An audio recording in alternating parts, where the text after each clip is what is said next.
long time since I was punk rock. Back when I had hair. So I'm a fairly new father. My daughter's a year and a half old, so I have no memory anymore.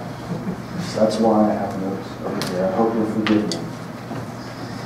So how many people know that the Georgia Tech Library is going to be renewed and transformed? Show of hands. Okay. Well, now all of you know that the Georgia Tech Library is going to be renewed and transformed. And because I'm a librarian at Georgia Tech, all I've been doing is talking to people about what the library is going to be and what's going to go in it and what's going to happen. Because we're going to take the books out. People want to talk about that. We're going to take the books out of the library. In fact, someone told me recently that everyone knows what a library is. That they have a vision of the library from when they were a child, and they bring that with them every time they walk into the library. And that vision is magical.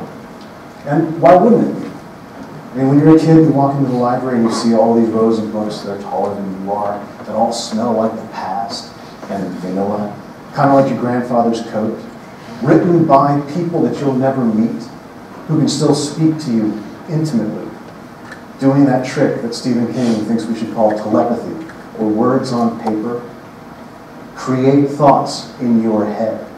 How could that not be magical? And then when we're adults, we keep thinking that libraries are magical. Our fiction is full of libraries that are full of magic. I've got a list over here. Let me make sure I remember all of them. We've got the Dream Library from the Sandman comic books. We've got the Unseen University Library and the Discworld books. Of course, Hogwarts, right? We've got that library in the Doctor Who story.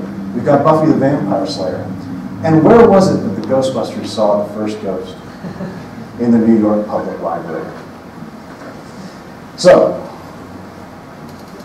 the library is this magical thing. It's an extraordinary agreement between the past and the present. The past says, we'll hold on to this for you. And then the present arrives and says, thank you, that's exactly what I needed. How did you know? Now, there's a question I have. Do you feel that magical library feeling when you click on a link that's probably in a Google results page that brings up a digital file that only exists because a library begged, bought, or borrowed the access to that content? Or when you no longer have to check out books because you can buy whatever you want to read, or because you have 21 credit hours that you're working on and you don't have any time to read, is the library still important? These are the questions I have to think about because I'm a librarian. And they're getting ready to take the books out of the Georgia Tech Library. Now, everyone has a vision of librarians also. Even Melville Dewey, who created a decimal system that some of you might know about. He didn't have a nice vision of librarians. Melville Dewey wrote in 1876, "The best librarians are no longer men of merely negative virtues." And he was a librarian. Melville Dewey knew about negative virtues. He was a champion of education and libraries, but he was also a nutcase that was kicked out of the American Library Association that he helped to form because, and I quote, he was unable to control himself around women. People are very complicated. They're never just one thing. Melville Dewey is not the speckled, mild-mannered librarian that you might picture when you think of the Dewey Decimal System. He was a fiery, difficult, unflinching activist. Right? He believed that libraries were part of the educational system. And he thought that books were secondary to the library's mission. Now you might ask yourself, how could books possibly be secondary to the library's mission? And to start answering that question, we should talk about the Library of Alexandria. Now, it's very likely, but not confirmed, that the Library of Alexandria had over one of its entrances the inscription, translated, place for the care of the soul, or maybe even soul hospital, right? It had a garden and a chapel and little offices that were really just nooks, and a place where you could look up at the stars. Because the point of the Library of Alexandria was to go there and stay and think and supplement your thinking with the scrolls that they had there and transform your philosophy, refine your thoughts. And when your visit was over, you copied your notes and gave that copy to the library to keep so other people could use it. Although sometimes the library kept your originals and made you take a copy. Because the librarians of Alexandria were a tough crowd, and they were protected by the legacy of warrior kings. I like to call myself a warrior king. I think it's better than librarian. The library isn't about the books. It's about what you do there. Now, as I've said to other people, I'm not trying to start a semantic dispute. I know that most libraries have collections of books, and I don't want to convince you that they don't or that they shouldn't. I want you to think about why libraries have books. Why do those books seem magical? To put it very simply, books are information containers. They are beautifully designed, high-density, aesthetically pleasing information containers.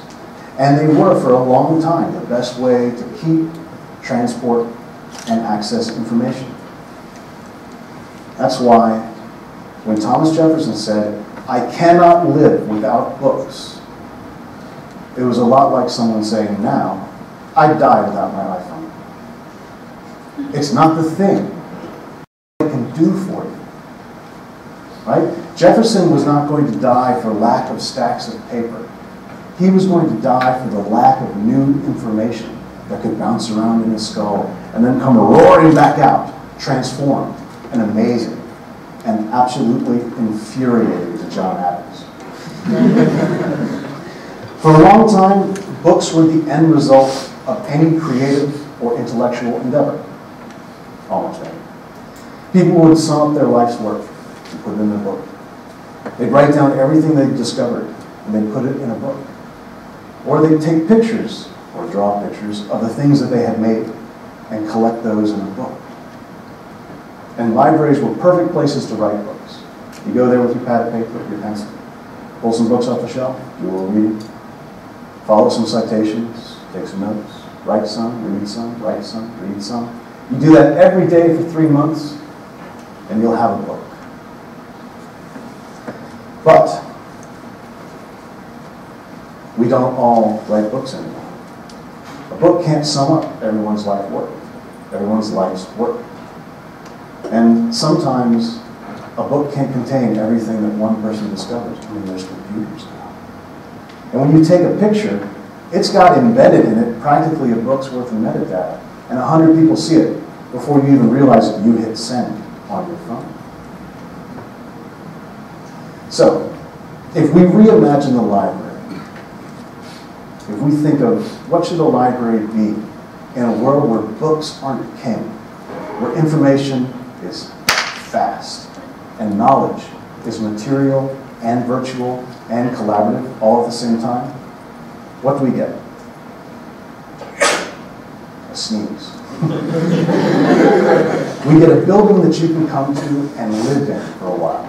It's got food and coffee and soft places to sleep. You got a building that has all the tools you need to create whatever you're going to create, whether that's a computer or a whiteboard or a CNC mill or a 3D printer, although you don't need a 3D printer. Or maybe just a table to spread out, right? It's got spaces for quiet contemplation and intense study and reflection and for socializing and for productive collaboration. It's got librarians who will come and help you find whatever you need at the moment you need it in the form that it comes in. And it's a place that you go to feel like you're going to work and to leave a record of what you've done. In short, it's the Library of Alexandria. with power outlets and coffee and no slaves. So, I really wish that my memory was better. The library is where you do intellectual and creative work, and it's where that work ends up. You do it alongside the resources you need, and you leave your work there. I'm going to say that again.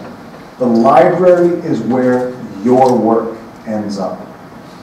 When people say we stand on the shoulders of giants, those shoulders are made of the knowledge you find in the library. And now, you are making the knowledge that's going to go into those shoulders. And you're not writing books. You're designing airplanes and engines and portable toilets and Iron Man suits. And the library is going to scoop up all that stuff that you use to make those things. The papers, the plans, the prototypes that maybe you use a 3D printer to make. Okay, fine, 3D printers. Or even just pictures of whiteboards that you filled up in the middle of the night. And it's going to keep that so that when the future comes along, it'll say, thank you. That's exactly what I needed. How did you know? This library that you're creating the knowledge for, this library that you fill up, pretty soon, it's going to be just as magical as the library of your youth. Thank you.